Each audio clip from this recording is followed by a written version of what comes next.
నేను ఎప్పుడు మాట్లాడినటువంటి గొప్ప వ్యక్తి. రోజా కన్నా కూడా మహాసాధ్వి, గొప్ప వ్యక్తి, సానుభూతి పరురాలు లక్ష్మీ పార్వతి. లక్ష్మీ పార్వతి నేను కొన్ని సంవత్సరాల నుంచి చూస్తూ ఉండా. ఏంది ఈవిడ బాధ, ఏంది, ఏమి ఈవిడికి అంత కష్టం వచ్చింది, అసలు ఈవిడ ఎవరు అని నేను కొంచెం ఆలోచించగలిగితే నేను అనుకున్నాను, స్వర్గీయ శ్రీ విశ్వవిఖ్యాత నట సార్వభౌమ నందమూరి తారక రామారావు గారి సతీమణి, అర్ధాంగి, భార్యామణి, ఇల్లాలు. నిజంగా చెప్తున్నా, నాకు తెలియదు, నేను ఎప్పుడు ఆవిడ చచ్చిపోయింది అనుకున్నా. నిజంగా చెప్తాను, మా అమ్మ మీద నేనే అబద్ధం చెప్పట్లే.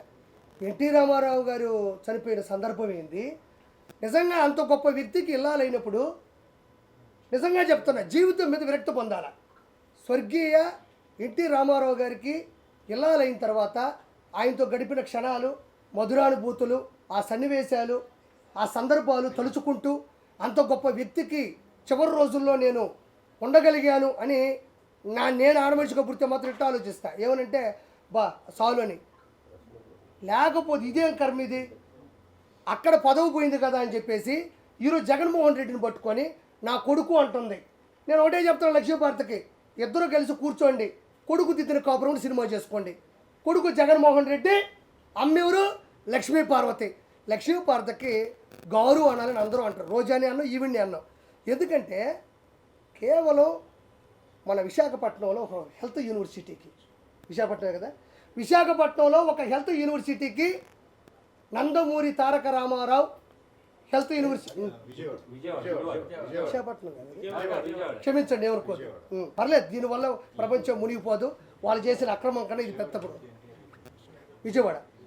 విజయవాడ హెల్త్ యూనివర్సిటీలో నందమూరి తారక రామారావు గారు ఎన్టీఆర్ హెల్త్ యూనివర్సిటీ అని పెడితే జగన్మోహన్ రెడ్డి వాళ్ళ నాయన పేరు పెట్టాడు, YS Rajasekhar Reddy health university అని. నీకు నిజంగా లక్ష్మీపార్వతి ఒక మాట మాట్లాడుతున్నా, నీకు సిగ్గుంటే, కొంచెమైనా బుద్ధి ఉంటే, నీకు ఎన్టీ రామారావు గారి మీద ప్రేమ ఉంటే, నీలో నిజాయితీ ఉంటే, నువ్వు నిజంగా ఆడదానివే అయితే, చంద్రబాబు నాయుడు గారు వెన్నుపోటు పొడిచారు, చంద్రబాబు నాయుడు గారిని నోటి మీద పడేశారు, వాళ్ళ 11 మంది పిల్లలు దేకట్లేదు అంటున్నావే, సరే దేకట్లేదు పక్కన పెడతాం. నువ్వు నిజంగా మంచిదానివి అయితే ఈరోజు జగన్మోహన్ రెడ్డి తన తండ్రి పేరు పెడుతుంటే, నీ భర్త పేరుని తీసేస్తుంటే నువ్వేం చేస్తున్నావు? ఏం చేస్తున్నావు? జగన్మోహన్ రెడ్డి కాళ్ళు పట్టుకొని నొక్కుతున్నావా? చిల్లర ఖర్చులు కమ్ముడిపోయిన చిల్లర మనిషివు కదా నువ్వు. ఒక లెజెండు విశ్వవిఖ్యాత నట సార్వభౌమ నందమూరి తారక రామారావు గారి పేరు తీసేసి ఒక తండ్రి పేరు, తన తండ్రి పేరు పెట్టుకుంటుంటే మీ ఆయన పేరు తీసేస్తున్నప్పుడు నువ్వు ఏడుండవు? చచ్చిపోయినావా? నువ్వు కూడా రోజాలాగా తాగి పడుకున్నావా, నిద్రపోయినావా? ఇవంటది అన్ని టెస్టులు చేస్తారు, టెస్టులు చేసిన తర్వాత లడ్డూలోకి నెయ్యి ఎట్టొస్తుంది అనింది. ఏమనింది? అన్ని టెస్టులు చేస్తారు, బండి ఇక్కడికి వస్తుంది, అన్ని టెస్టులు చేస్తారు, ఎట్టొస్తుంది లడ్డూలోకి నెయ్యి అనింది. చిన్న ఉదాహరణ చెప్తా.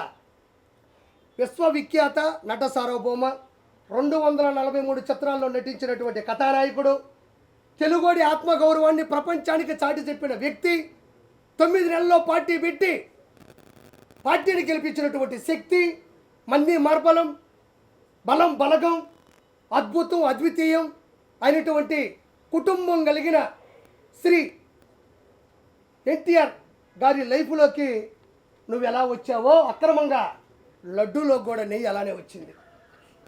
నిజంగా చెప్తున్నా, అంత గొప్ప ఫ్యామిలీలోకి ఒక దుష్ట శక్తి ఎలా వచ్చిందో ఈ రోజుడికి అంతుపట్టిన విషయమే తల్లి. ఆ మహానుభావుడికి జీవితంలో మచ్చే లేదు. ప్రపంచంలో అతను చూసి నటించే వాళ్ళు ఉన్నారు. శ్రీరామచంద్రుడు అంటే ఆయన ఫోటో పెట్టుకున్న వాళ్ళు ఉన్నారు, కర్ణుడు అంటే ఆయన ఫోటో పెట్టుకున్న వాళ్ళు ఉన్నారు,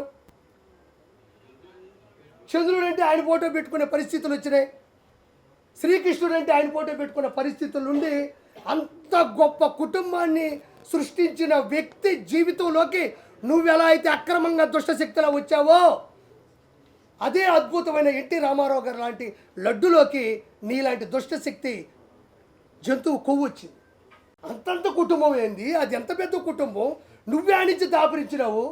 అరుంధతి సినిమాలో పశుపతి వచ్చి వచ్చినవే, గద్వాల కోటలోకి పశుపతి వస్తాడు చూడు, పశుపతి ఆ కుటుంబంలోకి వచ్చి ఏదైనా వెళుతుందంటే ఆ మహానుభావుడు గారి కుటుంబంలో నువ్వు కాదా, నీ మచ్చ కాదా, నీ దౌర్భాగ్యం కాదా?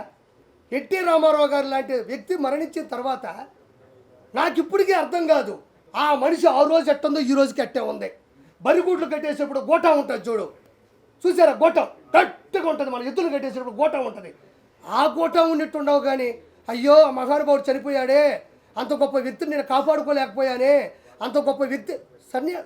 నువ్వు సన్యాసం తీసుకో, ఉన్న 10 రూపాయల డబ్బులు కొట్టేసి ఉంటావు ఆ రోజుల్లో. అంత పొలాలు గిలాను కొనుక్కొని ఆ దేవుణ్ణి ప్రార్థించుకుంటూ ఉండాల్సిన నువ్వు ఈరోజు గోఠంలాగా ఎలా బతుకుండావో నాకు అర్థం కావట్లేదు.